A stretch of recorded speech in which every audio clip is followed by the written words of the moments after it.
So আপনারা কিন্তু এখন স্ক্রিনে দেখতেই পাচ্ছেন যে লক্ষ্মীর ভান্ডারের টাকা বাড়লো। তো লক্ষ্মীর ভান্ডারের চলে আসলো নতুন নিয়ম এবং পশ্চিমবঙ্গের এখন মহিলারা এবার থেকে কত টাকা পেতে চলেছেন জানবো আজকের এই পুরো ভিডিওর মধ্যে। এবং আপনারা যদি আমাদের ভিডিওতে নতুন হয়ে থাকেন তাহলে প্লিজ আমাদের চ্যানেলটা ভিজিট করবেন। ভালো লাগলে সাবস্ক্রাইব করে দেবেন। তো যারা অলরেডি লক্ষ্মীর ভান্ডার পাচ্ছেন তাদের জন্য তো এটা বিশাল সুখবর এবং যারা নতুনভাবে এপ্লাই করতে চলেছেন তারা কিন্তু এখন থেকে পেতে পারেন আরো বেশি অঙ্কের টাকা। তো আর লেট করব না। আমি জানি আপনারা ভীষণ ধৈর্য ধরে বসে আছেন। তো প্লিজ আর একটু ২ থেকে ৩ মিনিট একটু ধৈর্য ধরে বসুন। তাহলে বিষয়টা পুরোপুরি জানতে পারবেন। কেমন? তো দেখুন রাজ্য সরকারের লক্ষ্মীর ভান্ডার যে প্রকল্পটা সূচনা করেছেন তার মধ্যে সবথেকে মানে অনেক প্রকল্প তো চালু হয়েছে। তার মধ্যে কিন্তু লক্ষ্মীর ভান্ডার কিন্তু বিশাল নাম করে ফেলেছে। কেমন? যেখানে রাজ্যের মহিলারা এই প্রকল্পের মাধ্যমে কিন্তু প্রচুর অনুদান পাচ্ছে এবং তাদের জন্য কিন্তু এটা আত্মনির্ভরশীল হয়ে পড়েছে। তো যাই হোক লক্ষ্মীর ভান্ডারের নতুন নিয়ম অনুযায়ী দেখুন এখানে বলেছে যে রাজ্যের মহিলাদের স্বনির্ভর করার জন্য কিন্তু মূলত এই প্রকল্পের সূচনা করেছেন রাজ্যের মুখ্যমন্ত্রী।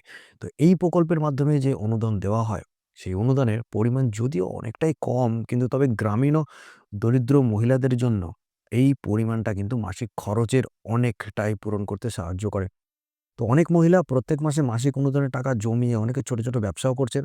অনেকের কিন্তু মাসে যে খরচা, হাত খরচা সেটাও কিন্তু অনেকে সেটা করে নিতে পারছে এবং অনেকে হয়তো সেই টাকা দিয়ে সংসারও কিন্তু চালাচ্ছে। কিন্তু লক্ষ্মীর ভান্ডারের টাকা বাড়তে চলেছে।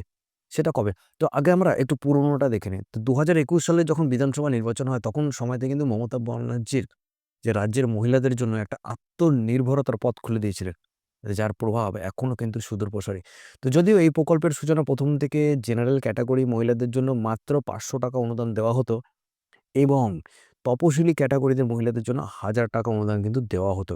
কিন্তু ২০২৪ সালের লোকসভা নির্বাচনের সময় থেকেই এই মাসিক অনুদানের পরিমাণ এক লাফে কিন্তু অনেকটাই বাড়িয়ে দেওয়া হয়। যেখানে ২০২৪ সালে এখনো পর্যন্ত এই প্রকল্প থেকে জেনারেল ক্যাটেগরিদের জন্য মাসিক ভাতার পরিমাণ করা হয়েছে ৳১,০০০ এবং তপশিলি ক্যাটেগরিদের মহিলাদের জন্য মাসিক অনুদান দেওয়া হয় ৳১,২০০।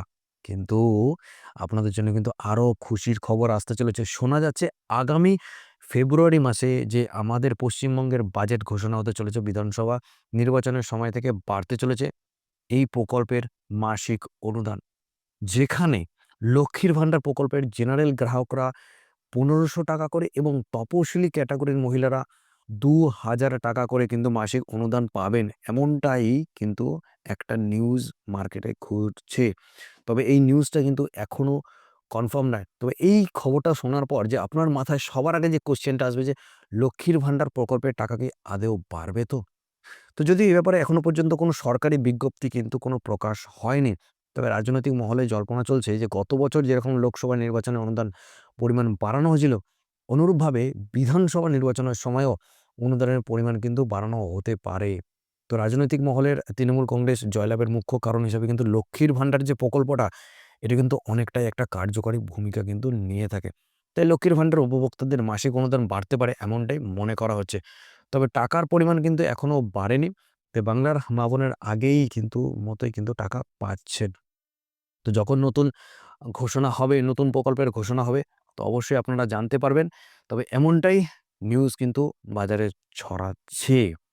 তাই আমাদের একটাই জিনিস করতে হবে সেটা হচ্ছে আমাদের বাজেট অবধি ওয়েট করে থাকতে হবে এবং খুশির খবর আসা মাত্রই কিন্তু আমাদের চ্যানেলে সবার আগে আপনারা ভিডিও পেয়ে যাবেন। তো চলুন ভিডিওটা কেমন লাগলো অবশ্যই জানাবেন এবং ভালো লাগলে সাবস্ক্রাইব করে দেবেন।